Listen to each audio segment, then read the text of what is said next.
My wife surprised me with a pregnancy announcement at family dinner. She didn't know I had a vasectomy 3 years ago. To understand the sheer insanity of that night, you have to understand our marriage, or at least what I thought was our marriage. 5 years ago, Sarah and I made a pact. We were the cool aunt and uncle. We loved to travel, we loved our careers, and we agreed, no kids, ever. Sarah was the one who pushed for it initially. She wanted freedom. But around 3 years ago, she started making jokes about accidents. She started forgetting her birth control pills on the nightstand. I got nervous. I didn't want to trap her, but I also didn't want a child I wasn't ready for. So I took responsibility. I went to a urologist, Dr. Evans, and got a vasectomy. I didn't tell her. I wanted to see if she would respect our agreement or if she was trying to trap me.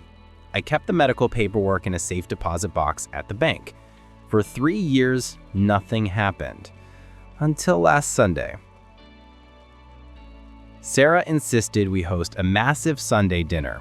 Her parents, my parents, her sister, and her work husband, a guy named Mark, who she claimed was just a mentor. I should have known something was up. She was vibrating with energy. She cooked a feast. She refused to drink wine. Halfway through dessert, she stood up and clinked her fork against her glass. "Everyone, quiet down," she beamed.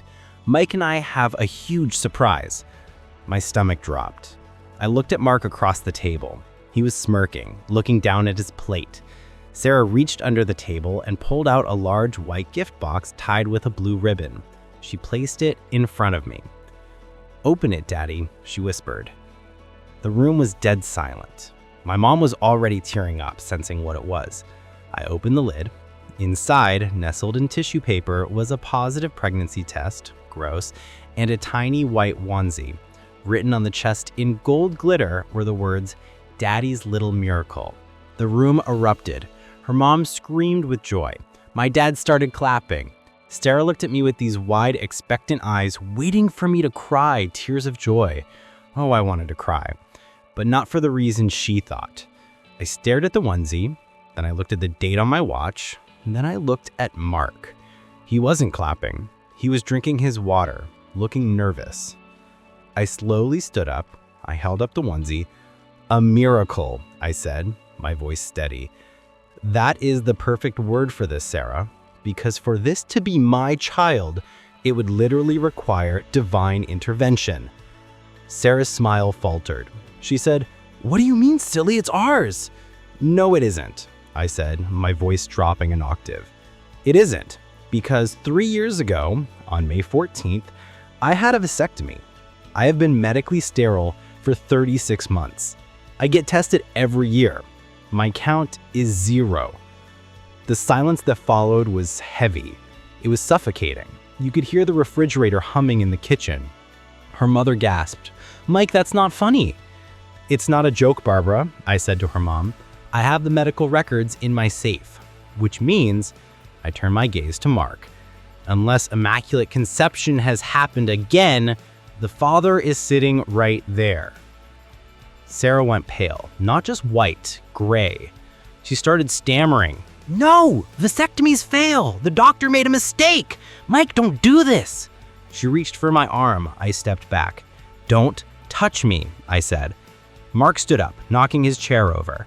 "I think I should go," he mumbled. "Sit down, Mark," Sarah's dad roared. It was the first time I ever seen her father look at her with disgust. "It's Mark," Sarah whispered, breaking down into hysterical sobs. "It was just one time, Mike. I wanted a baby so bad and you wouldn't listen. I wanted to give us a family." "So you stole one from another man and tried to make me pay for it?" I asked. I reached into my jacket pocket. I had been carrying an envelope around for a week because I had found texts between them, but I hadn't been sure until tonight. I pulled out the divorce papers I had drafted but hadn't signed. I signed them right there on the table, next to the cranberry sauce. You wanted a family. Now you have one, just not with me. I walked out of my own house that night. I stayed at a hotel. The fallout was nuclear. The one time with Mark turned out to be a 6-month affair. I demanded a paternity test just to be legally in the clear during the divorce. The results confirmed it.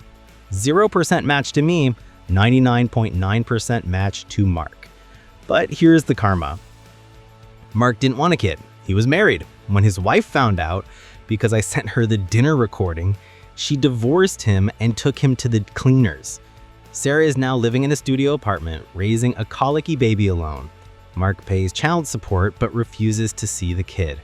She sends me emails sometimes saying she misses the freedom we used to have. I don't reply. I'm too busy booking my next trip to Japan, child-free.